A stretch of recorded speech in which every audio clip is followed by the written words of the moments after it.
Is your garage door making strange noises or struggling to open? The culprit might be your garage door cables.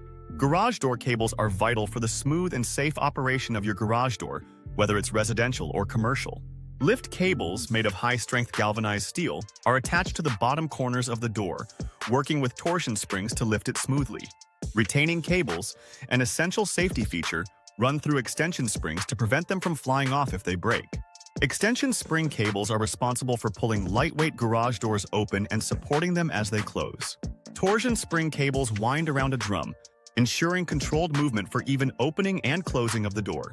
Choosing the right cable depends on your door type, weight, and spring system, with galvanized steel being the preferred material for durability.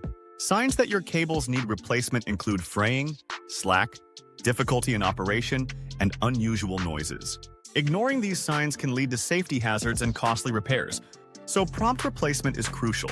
Understanding and maintaining your garage door cables ensures a safe and functional system for years to come. For garage door cable repair, contact us in the Fort Worth, Texas area.